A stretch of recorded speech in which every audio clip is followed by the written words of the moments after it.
Here's a thought experiment for you. Let's suppose that you had the misfortune of being diagnosed with diabetes, and you weren't feeling very good and your blood sugar was not well regulated. And you went to your doctor, who proclaimed him or herself as one of the leading experts on diabetes, perhaps in all of the world. And you had confidence, I guess, in their expertise. After all, they were quite forthright about telling you what kind of experts they were. So you decided that you would go there to try to seek them out for some therapy. And let's say that the doctor was very forthright about diabetes being a very serious condition and potentially life-threatening, but then they neglected to discuss the role of, say, lifestyle, or your body mass index, or how much exercise you had, or perhaps what your diet might be. Maybe they refused to discuss all of those things. They just shrugged them off into the background. Maybe they didn't want to discuss medication. Maybe they didn't want to discuss a whole pile of things like that. But they were maybe super forthright about telling you exactly what kind of socks you should be wearing to protect your feet. Now, without a doubt, if you're a diabetic, it's reasonable to have some concern about what kind of socks you wear. But in fact, if you are a doctor treating diabetics, and if you are setting yourself up as an expert in the realm of protecting something like people who are afflicted by diabetic conditions, and you simply disregard the lion's share, in fact, perhaps the most important of the risk factors that are pertinent to the condition we call diabetes, and fixate on socks almost to exclusion of anything else, well, I'd suggest that you're a really poor doctor. In fact, you're a hack. And you would have to wonder, actually, what kind of weird prejudices exist in such a practitioner, so that they would be so deliberate about picking and choosing and cherry picking the factors that apply to diabetes and ignoring others. Why would they do that? You would have to wonder about the quality of the psychological state behind an individual who would set themselves up as a doctor, one specializing in diabetes, and then going ahead and just frankly disregarding some of the absolute most important things necessary to the right treatment of diabetes. Like, what the hell's wrong with you? Like, that's crazy at one level, and certainly malpractice at another. Unfortunately, this kind of interaction is really common.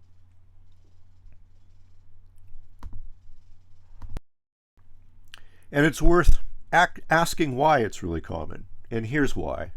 There are individuals who are afflicted with diabetes who do not have the intent at all of meaningfully treating their condition. Perhaps they aren't interested in exercise, and they aren't interested in changing their diet, and they aren't interested for some reason in medications.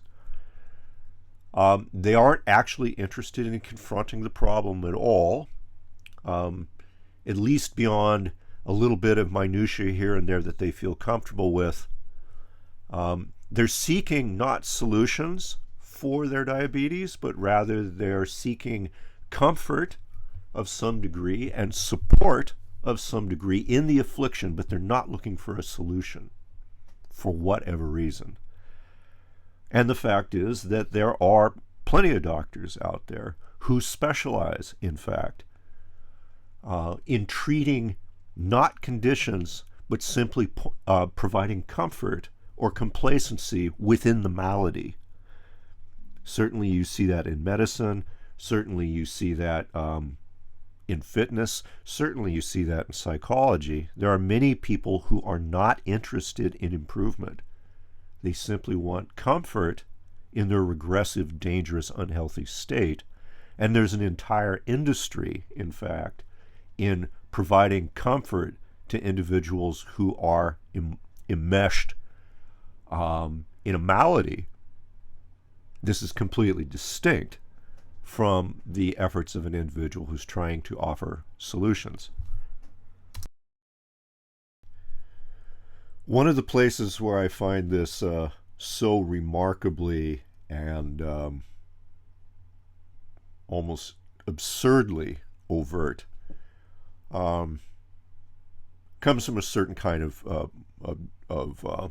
well, let's say, prominent commentator out there, from a certain kind of what passes for an ideological perspective, or certainly, more accurately, a selection of a set of prejudices. I don't know that there's really any position there that can really be argued.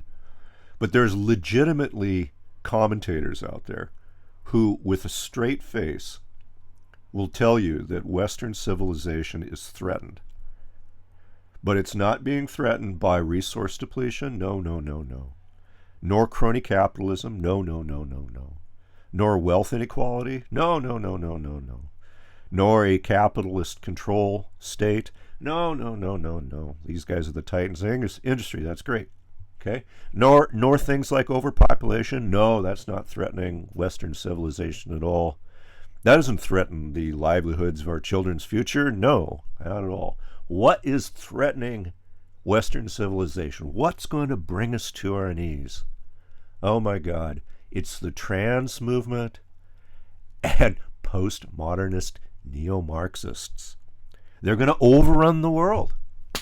That bare fraction of a percent of people, that is the dominant threat.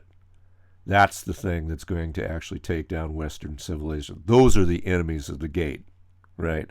Not the kleptocratic elite. Like, I mean, seriously, that anybody could say that with a straight face?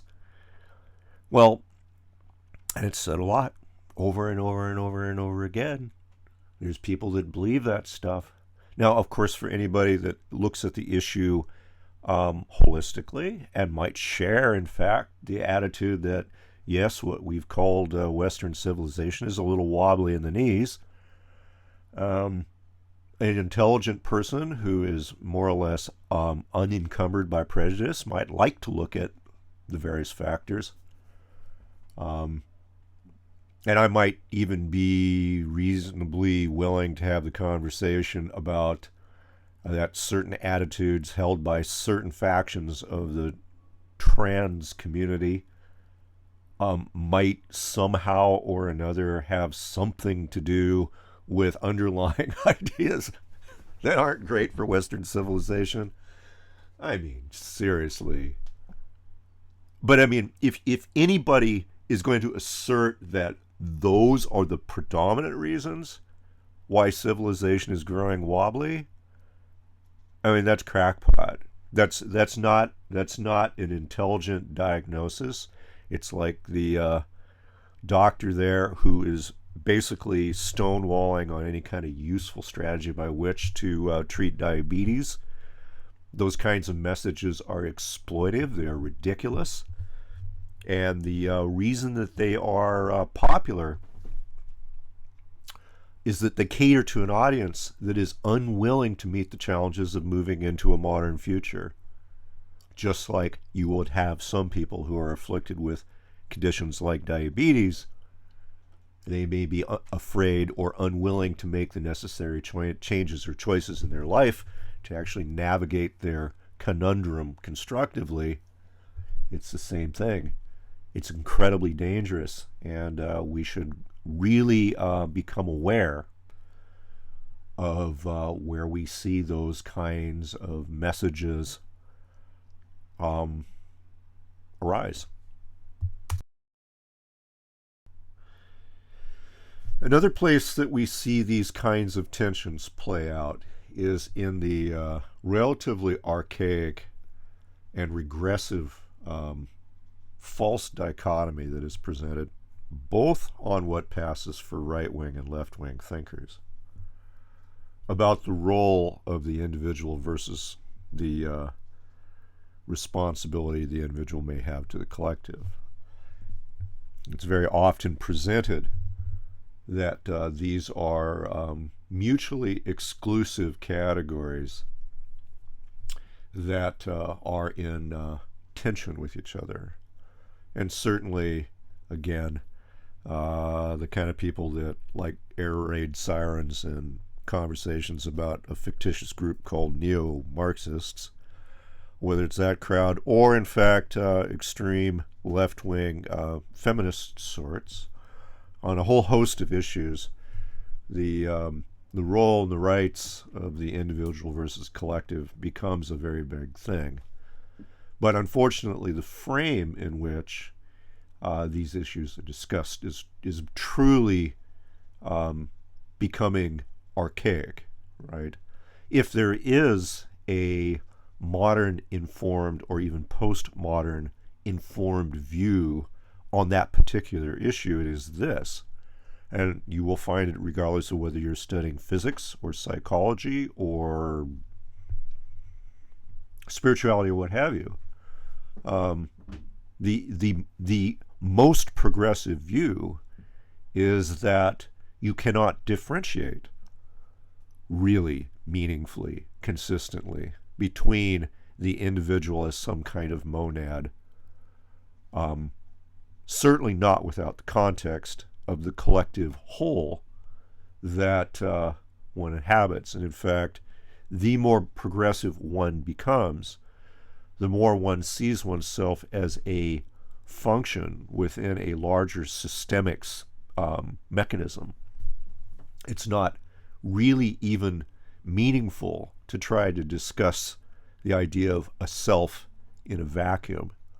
It's questionable whether or not that's even possible to exist as a self within a vacuum. The modern mind understands this, and it gravitates towards this completely inclusive multicultural vision of unity and a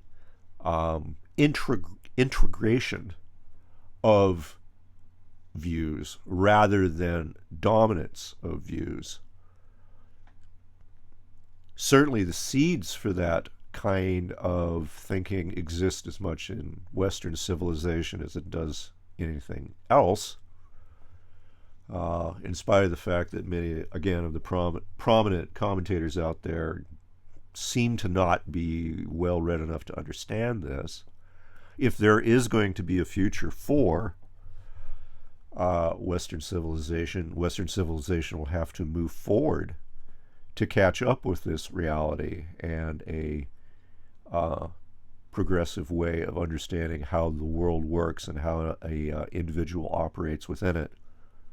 That's not ever going to be going backwards or asserting things from the past. There's value there that may be brought forward, but it will be more rather than less, and it won't be either or. Future is going to be and. See, if one understands and has an intimate relationship with the life process, one is forced to acknowledge that the life process itself is progressive.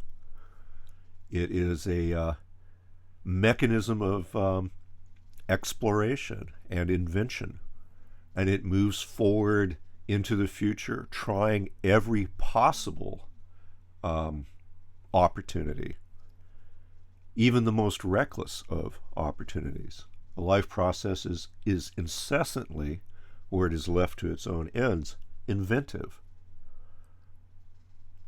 Individuals that embrace the role of being a participant within that system,